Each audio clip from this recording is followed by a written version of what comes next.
You'd think ideal conditions. Yeah, and it's one that he would expect himself to make, not just us expecting him to make it. Over the years, my theory is very simple. The athletic ability of kickers continues to get better and better. Check their backgrounds. They were all county, all state at other positions, not just soccer players. These guys expect themselves to be great as well. He's going to let one fly for Tate.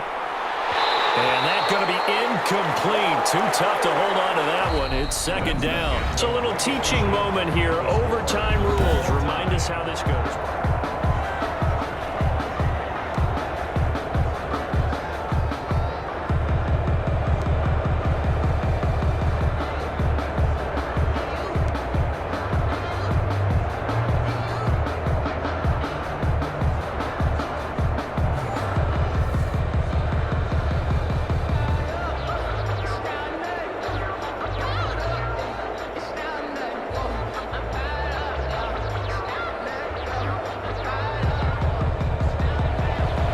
So a tie ball game here as the kick's away.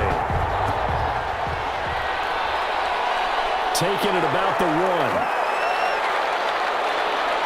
And they'll get him down inside the 30 to 27. The Falcons take over first and 10 at their own 27-yard line. The Falcons offense set to go. Set for their first drive here in overtime. And this is where the crowd can really become a factor. They've had to battle it all day, but I know what you're saying. In overtime, that gets doubled, doesn't it? At least, because now the crowd really wants to be involved and help their team, and that first drive can dictate the whole thing because they know if this team takes it downfield and scores a touchdown, it's game over. It's been loud in here so far.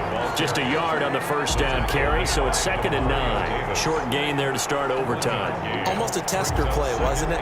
Wanted to see if the guys on defense were going to fit the gaps the correct way because we're in overtime. So it's not just physical tiredness out there, right? Mentally, are you still doing what you're supposed to do? And they were up to the task on that play. And certainly fatigue on both sides of the football.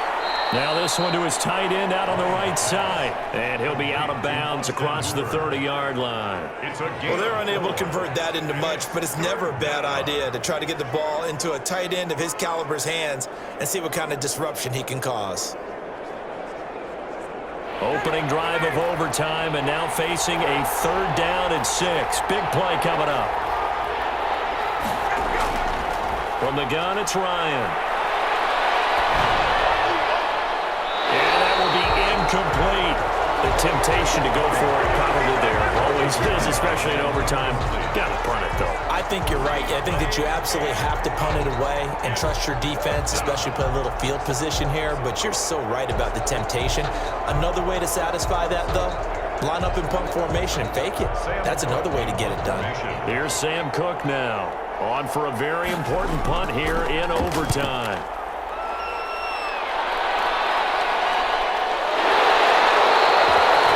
It'll be a 39-yard punt, no return. And the offense will take over with a new set of downs.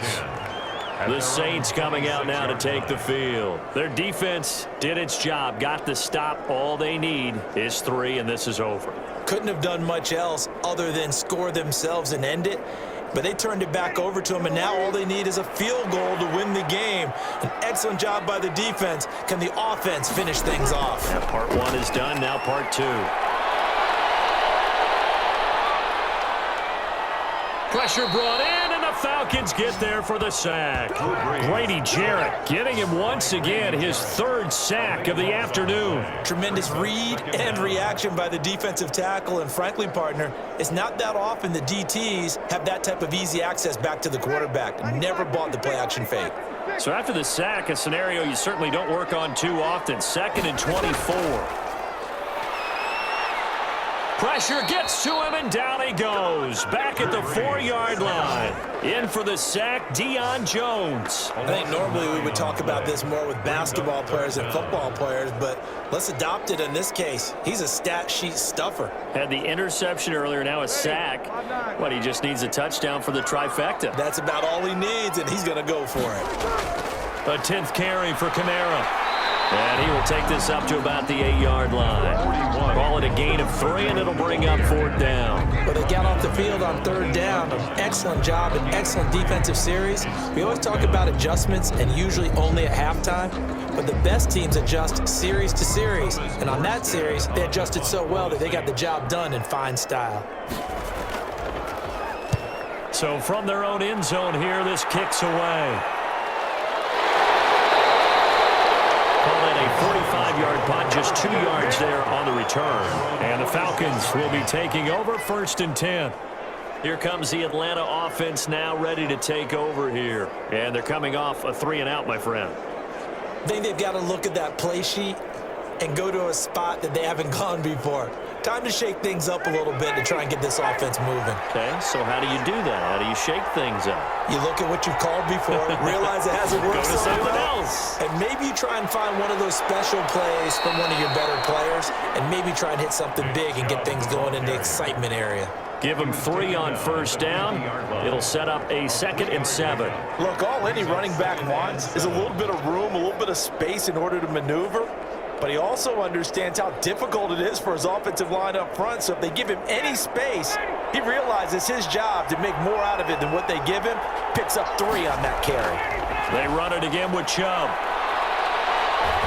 And taking it across midfield and just shy of the 40. It's a 1st down on a gain of 10. A nice toss play there to the left. More than enough room to move the chains. And you know what I love about that play as a broadcaster? Seeing the big guys move. Seeing them get upfield and take out defenders. You know what I hated as a defensive back? What? That exact same thing. Seeing those linemen coming downfield, getting ready to blot out the sun. Now Chubb. And pretty good pursuit there defensively. He's brought down, no gain on the play. 2nd down coming up. Absolutely love the effort there. The ability to flow from his inside spot and stop that one at the line of scrimmage. Nice linebacker play. So after the run for no gain, here's 2nd and 10. On the ground, it's Chubb. And good running, going to get this down close to a 1st at the Saints 33. That'll leave them with a 3rd and 2 coming up. They got 8 yards there. So much of the game today, we're looking for hybrid players, guys who can do a combination of jobs. And anyone who plays a strong safety position, now more than ever, is a hybrid type player. Half defensive back that covers passes and half linebacker that makes tackles. We just saw the linebacker make that play. And boy, he is very close to a 1st down, but from where they're spotting that football, he's going to be a foot or so short. I'll bet they thought they had picked that one up because it was a 3rd and 2 call, and they got awfully close. Now we're at 4th and inches. I wonder if they think they're feeling lucky here and maybe want to go pick it up. Yeah, the Saints signal for another timeout. They'll be left with just 1 remaining here at OT.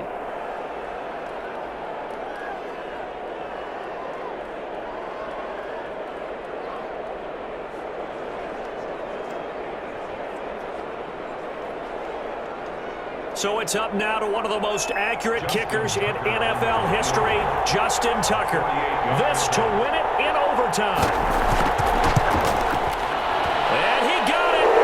The kick is good in overtime. He's able to split the uprights. And the Falcons are out to a 3-0 advantage.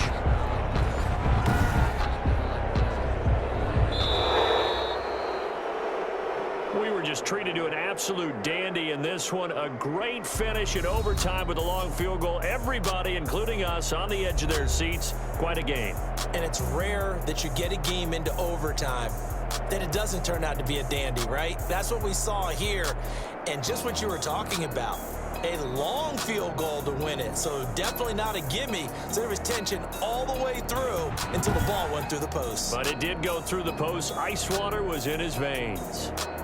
So that'll just about do it for Charles Davis. I'm Brandon Gaudin. You've been watching the NFL on EA Sports. For more, log on to easports.com. I'll be heading to the hotel. Charles, he's off to Bourbon Street. No, I'm not. Yes, we say so long from New Orleans.